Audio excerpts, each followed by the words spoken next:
বিহু বুলি কৈ দিয়ক লোকে হেপি বিহু হেল্ল' এভৰিৱান কি খবৰ আপোনালোকৰ মোৰ তৰফৰ পৰা প্ৰতিজন অসমীয়ালৈ মাঘ বিহুৰ বহুত শুভকামনা এয়া চাওকচোন মোৰ সময়ৰ কিমান অভাৱ যাৰ বাবে উৰুকাৰ দিনৰ ভিডিঅ' মই আজিহে আপলোড কৰিবলৈ লৈছোঁ এইবাৰ মাঘ বিহুটোত মই খুব ধুনীয়া ব্লগ এটা আনিম বুলি ভাবিছিলোঁ কিন্তু ইমান কামৰ ভিৰ যাৰ বাবে মই মাজে মাজে এটা দুটা ভিডিঅ' বনাইছোঁ সেইখিনিকে ব্লগ হিচাপে আপলোড কৰিছোঁ আশা কৰোঁ আপোনালোক সকলোৱে বুজি পাব উৰুকাৰ দিনা ৰাতিপুৱাই মই গুৱাহাটীৰ পৰা চিধাই আহিছোঁ মাহঁতৰ ঘৰলৈ আৰু আহিয়েই টিকুৰ লগত বজাৰলৈ গৈ অকণমান মাংস লৈ আহিছোঁ আৰু বজাৰ সমাৰোহ কৰি এতিয়া আমি আহি পাই এয়া পিঠা বনাবলৈ লৈছোঁ মই এইবাৰ উৰুকাত ঘৰত দেউতাও নাই আৰু আমি দুইজনী ভনীও বিয়া হৈ গ'লোঁ গতিকে উৰুকাটো হেৰেঙা হ'ব বুলি মই প্ৰথমে গুৱাহাটীৰ পৰা ইয়ালৈকে আহিছোঁ আৰু এতিয়া দুপৰীয়াৰ ভাত সাজ খোৱাৰ পাছত মই ঘৰলৈ যাম এয়া মই পিঠা বনাই আছোঁ আপোনালোকে পিঠাৰ ৰং ৰূপ একেবাৰে ইগনোৰ কৰিব ইমান এটা ধুনীয়া পিঠা বনাব নাজানো তথাপি বনাওঁ আৰু কিছু পৰিমাণে আৰু পাকঘৰটো একেবাৰে লেতেৰা হৈ আছে উঠল পুঠল হৈ আছে একেবাৰে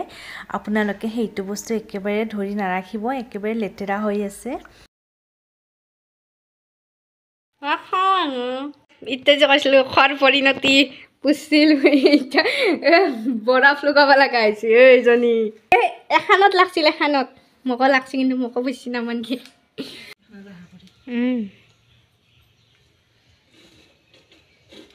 সাজে থৈছি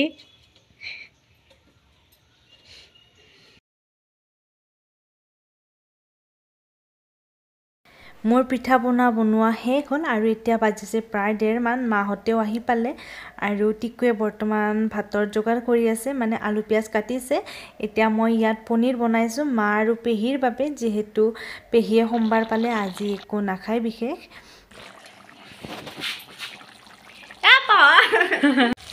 আৰু এতিয়া চোতালত খৰিৰ জুইত বনাবলৈ লৈছোঁ তিল দিয়া মুৰ্গীৰ মাংস প্ৰথমবাৰ বনাইছোঁ খাবলৈ খুবেই ভাল হৈছিল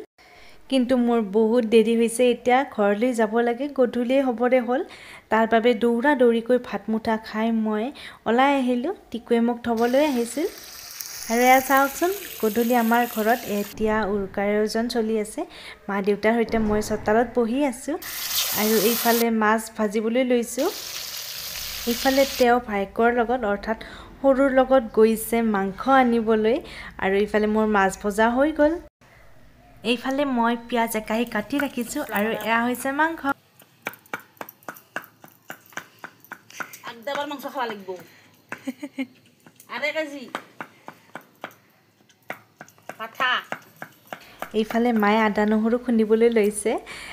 খুন্দনিৰ টাকোনডাল নাই বাবে কি কৰিছে চাওকচোন বেলনাবাৰী ইউজ কৰিছে চাওকচোন মই মাংস বনাই থকাতে দেখা পালোঁ দুয়োভাগে এটা মুৰ্গী লৈ আহিছে কৰবাৰ পৰা সেইটোকো এতিয়া বৰ্তমান দেউতাই কাটি বাছি ৰান্ধিব বাৰু যিয়ে নহওক হাঁহি ধেমালিৰে আজিৰ উৰুকাটো পাৰ কৰিলোঁ আজিলৈ ইমানেই আছিল বাই